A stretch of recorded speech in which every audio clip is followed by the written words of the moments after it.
ॐ शास्त्राज्ञाय प्रशान्ताय वेदान्तप्रतिपादिने नमस्तु अभेदपादाय विज्ञानदीप्तये। मुक्तिर उपाय स्वामी अभेदानंद महाराजेर लेखा বই থেকে পাঠ হচ্ছে। তৃতীয় অধ্যায় এই বইয়ের বিষয় নির্বাণ কি ও কাকে বলে। আমরা একদম এই বইয়ের শেষ প্রান্তে এসে উপস্থিত হয়েছি। আজকে এই নির্বাণ কি ও কাকে বলে এর একদম শেষ অংশ।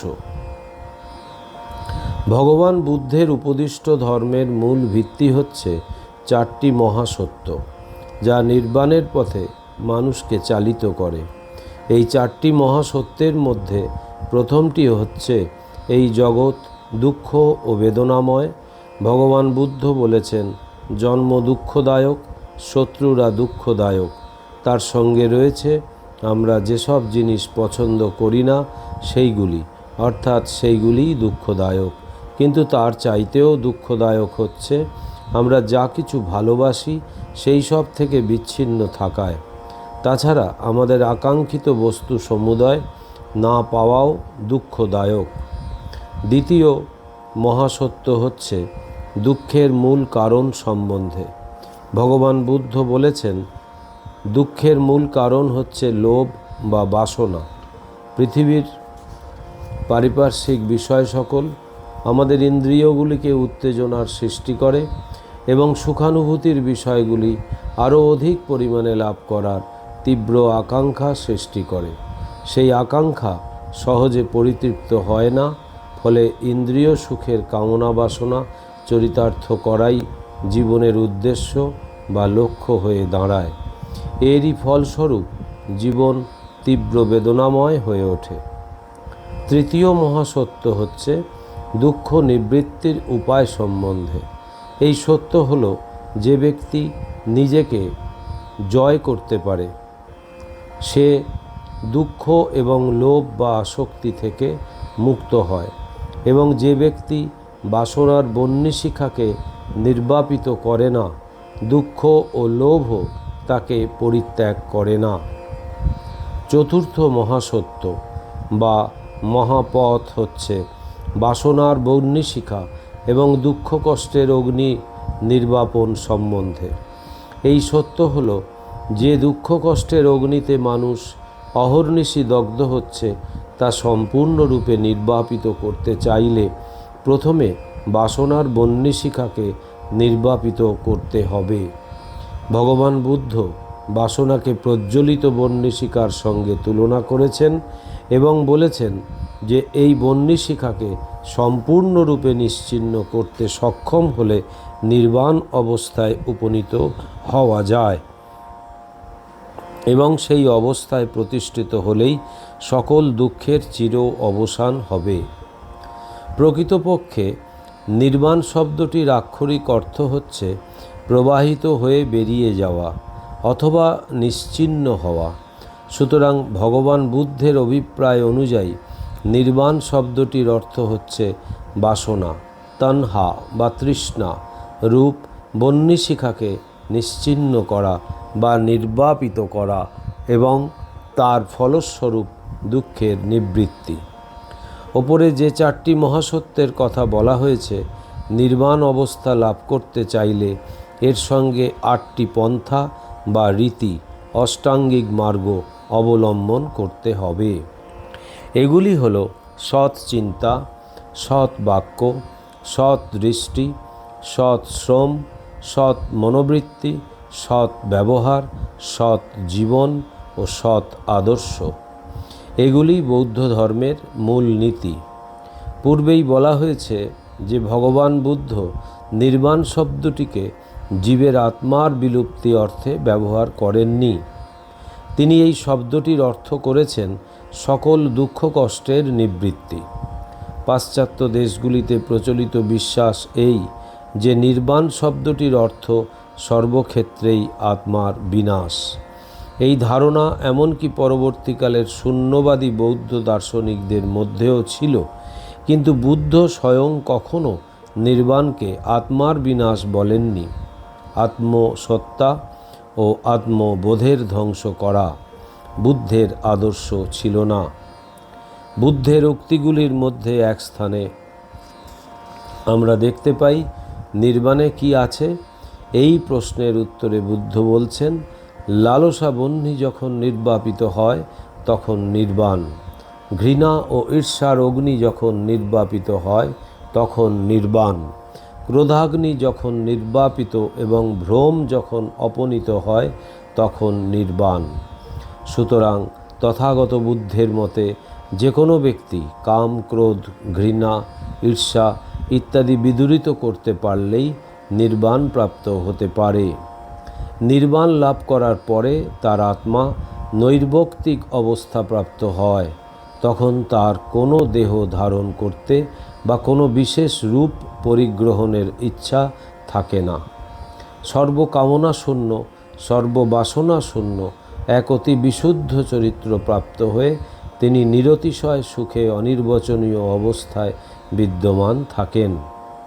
এই ধারণা ভগবান বুদ্ধের পূর্বেও ছিল, কিন্তু তার অনুগামীদের পক্ষে তা অনুধাবন করা অত্যন্ত দুরূহ ছিল, কারণ তিনি ওই অবস্থার কথা বিশদ করে বলেননি। যে অবস্থার কথা ভাষায় প্রকাশ করা যায় না, যে অবস্থা বাক্যমনের অতীত, সে অবস্থার কথা ভাষায় প্রকাশ করার বিশেষ চেষ্টাও তিনি করেননি, এবং তদানীন্তনকালে অধিকাংশ লোকই এর প্রকৃত অর্থ হৃদয়ঙ্গম করতে সক্ষম হয়নি। সত্যই ভগবান বুদ্ধ বলেছেন যে সেই ব্যক্তি নির্বাণ লাভ করতে পারে যে সেই নির্বাণ বস্তুকে উপলব্ধি করেছে, যিনি শাশ্বত, জন্মহীন এবং মৃত্যুহীন, যার আদিও নেই, অন্তও নেই, এবং যিনি ভয়হীন, অজ ও অব্যয়। তিনি অস্তি, তিনি সত্য, কিন্তু সত্তাবান হয়েও তিনি স্বাতন্ত্র্যহীন এবং সাকার, কোনো দেবতাও তিনি নন। নির্দিষ্ট কোনো আবাসস্থান তার নেই এবং স্বর্গলোকেও ইনি বাস করেন না। বুদ্ধদেব তার শিষ্যদের বলেছেন, এমন এক স্থান আছে যেখানে মাটি নেই, জল নেই, বায়ুও নেই, যেখানে সূর্য নেই, চন্দ্রও নেই, আগমন নেই, গমন নেই, স্থিতিও নেই, পরন্তু যা অপরিমেয়, ইন্দ্রিয়াতীত ও অটল। সেখানে দুঃখ নেই, ক্লেশও নেই, এবং তাই নির্বাণ। কিন্তু ভগবান বুদ্ধের এই কথাগুলির মর্ম সঠিক অনুধাবন করতে কয়জন সক্ষম হয়েছেন? পাশ্চাত্য দেশের দার্শনিকরা এই কথাগুলির দ্বারা ভগবান বুদ্ধ কী বোঝাতে চেয়েছেন তা ধারণা ও হৃদয়ঙ্গম করতে সম্পূর্ণ ব্যর্থ হয়েছিলেন। পূর্বেই বলা হয়েছে যে ভগবান বুদ্ধের শিষ্যদের মধ্যেও অনেকে এই উক্তির মর্ম উদ্ঘাটন করতে পারেননি। কেউ কেউ ভেবেছেন যে এ এক সম্পূর্ণ নাস্তি বা শূন্যের অবস্থা। কেউ কেউ মনে করেছেন যে এই বিশ্বে যা কিছু আছে সব কিছুর বিলুপ্তির কথাই এতে বলা হয়েছে। কেউ ভেবেছেন এ এক সম্পূর্ণ শূন্যতা, কেউ ভেবেছেন এ হচ্ছে সকল অস্তিত্বের বিলুপ্তি। ভগবান বুদ্ধ এবং তার সাক্ষাৎ শিষ্যদের দেহাবসানের পরে এর সঠিক অর্থ উদ্ঘাটন করার সমস্যা আরও তীব্রভাবে অনুভূত হয়েছিল। তার ফলে পরবর্তীকালে বৌদ্ধ ধর্মাবলম্বীদের মধ্যে বিভিন্ন দার্শনিক সম্প্রদায়ের উদ্ভব হয়। তার মধ্যে প্রথম দলটি ছিল চরমপন্থী। তারা নির্বাণের অর্থ বুঝেছিল মৃত্যুর পূর্বে ও পরে এই জগতে যা কিছু আছে বা থাকে সে সকলের অস্তিত্ব সমূলে বিনাশ করে সম্পূর্ণ নাস্তির বা শূন্যের অবস্থায় যাওয়া। অন্যান্য বৌদ্ধ দার্শনিক সম্প্রদায়গুলির অভিমত ছিল আত্মা ও বিশ্বকে মহাশূন্যে বিলীন করাই হচ্ছে নির্বাণ। এই উভয় বৌদ্ধ সম্প্রদায় এক প্রকার বিমূর্ত ভাব বা চিন্তার, নাস্তিভাবের বা শূন্য চিন্তার চিরন্তন অস্তিত্বে বিশ্বাসী, যেখানে কিন্তু চিন্তনকারী বলে কেউ নেই বা থাকে না।